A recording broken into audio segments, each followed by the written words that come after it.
saya takut membuat gagang tunggur. Kenapa?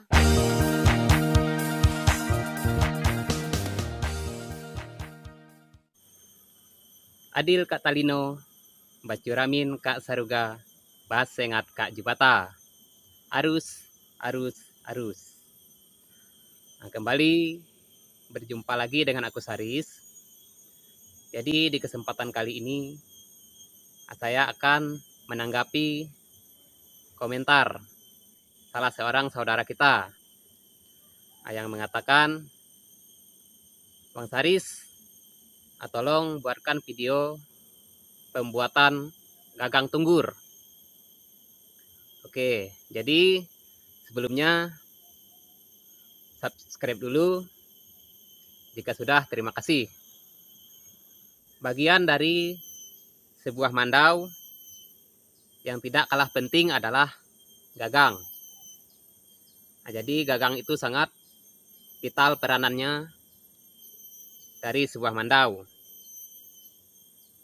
Nah, ini adalah contoh salah satu gagang, yaitu gagang mandau yang saya kerjakan beberapa hari ini. Nah, jadi ini belum sepenuhnya rampung dan belum disulat. Nah, jadi untuk materialnya ini saya sudah jelaskan di video sebelumnya. Silakan dicek videonya.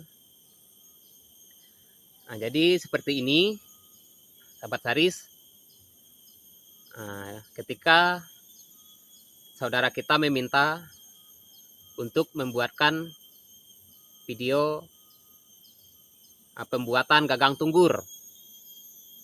Jadi untuk saat ini saya takut membuat gagang tunggur. Kenapa?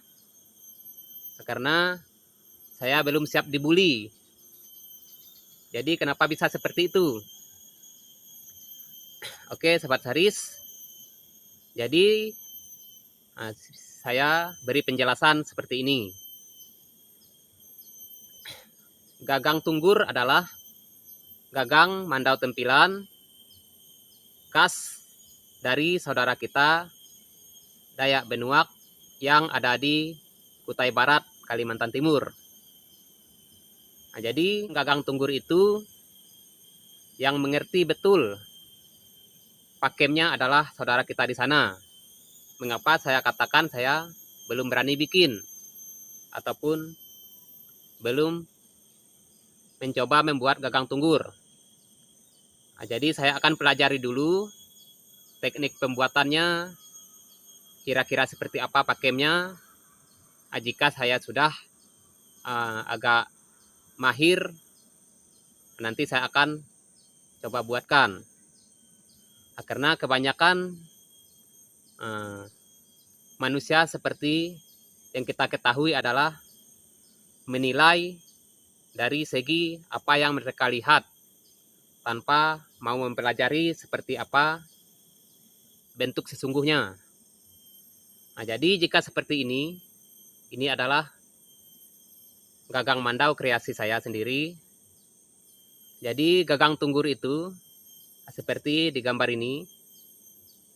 Jika dilihat sepintas, gagang tunggur itu tidak memiliki ukiran. Jadi adapun ukirannya cuman sedikit. Tetapi jangan salah. Justru gagang tunggur ini saat ini sudah menjadi primadona pecinta-pecinta mandau di seluruh tanah air, bahkan di mancanegara. Nah, itu bisa kita lihat dari banyaknya saudara-saudara kita yang memesan mandau tempilan jenis gagang tunggur.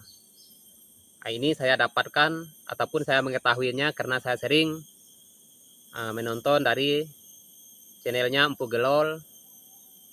Beliau sangat ahli dalam hal mandau tempilan. Nah, bukan saja ahli dalam pembuatan, tetapi beliau sangat paham akan pakemnya seperti apa. Oke, sahabat Saris.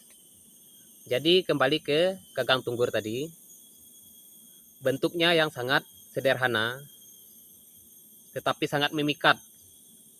Makanya saya belum berani membuatnya, karena saya belum bisa ataupun belum paham benar dari teknik pembuatannya. Jadi saya sadar diri kenapa saya harus mempelajari seperti apa bentuknya, detailnya di gagang mandau seperti ini. Memang kelihatannya untuk ukirannya banyak. Nah, ini pun masih dalam proses pembuatan. Jadi belum rampung. Oke, sahabat Saris. Nah, jadi sebelumnya ada dari saudara kita yang membuli ataupun mengatakan beberapa karya saya tidak baik, tidak bagus. Ada yang mengatakan mandau karbitan, mandau petasan, atau mandau apalah.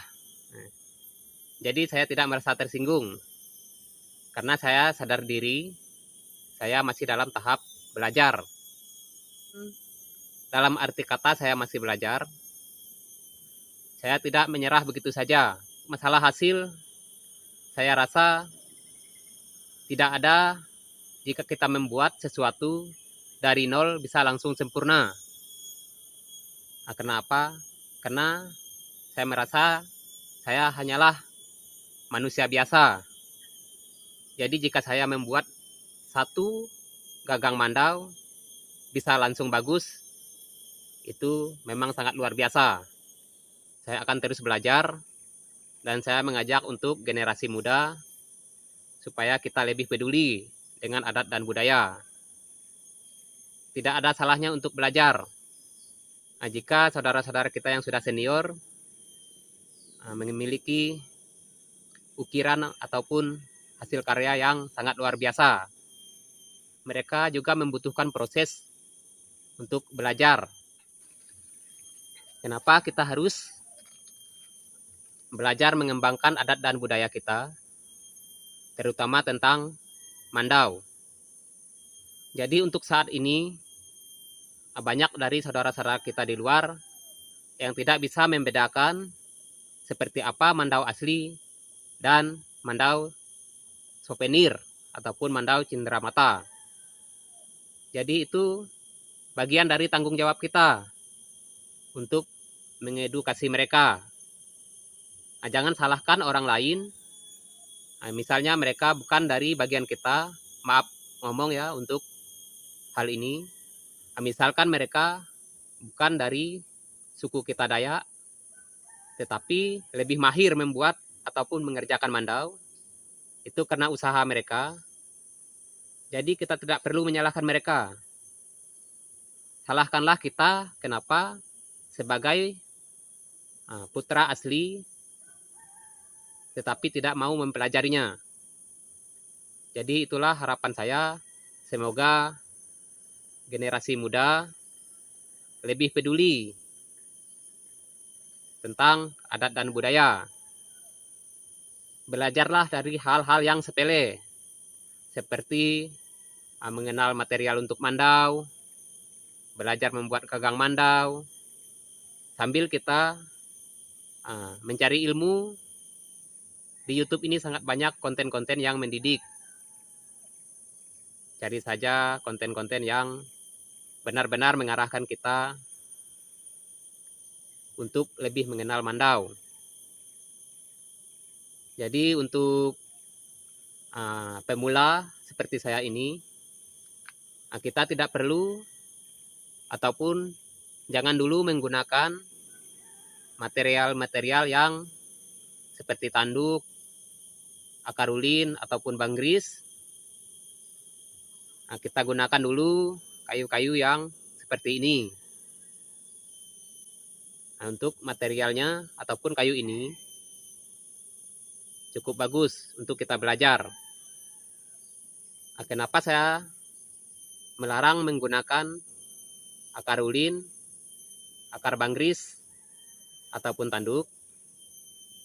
Membuat sebuah gagang mandau, setidaknya kita membutuhkan ataupun harus membuat 10 supaya memahami teknik pembuatan gagang mandau.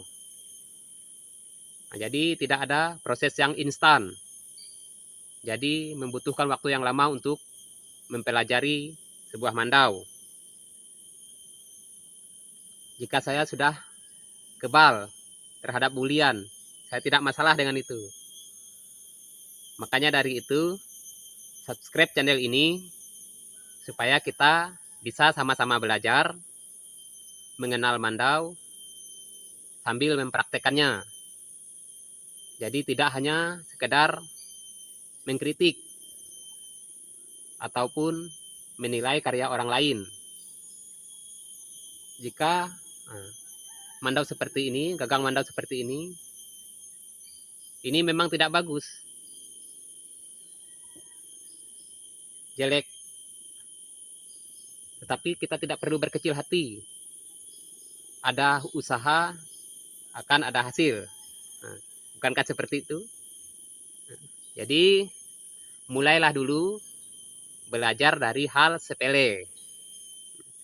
Jika kita sudah merasa agak mahir, barulah kita gunakan material seperti yang saya sebutkan tadi.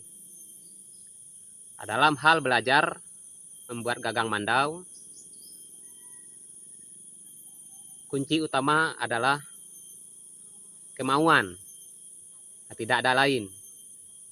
Jika kita mau belajar, kita akan bisa.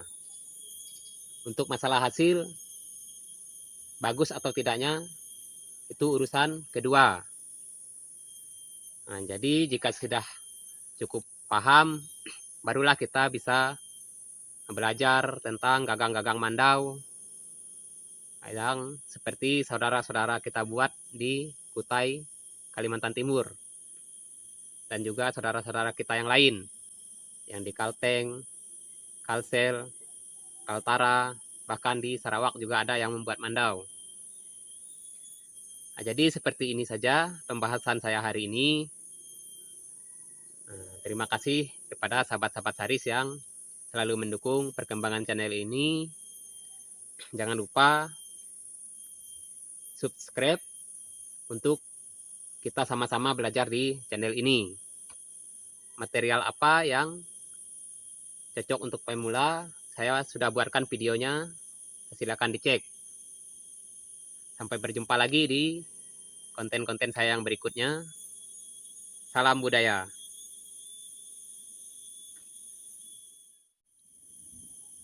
Iring langkah kami, oh Jubata, biar selamat.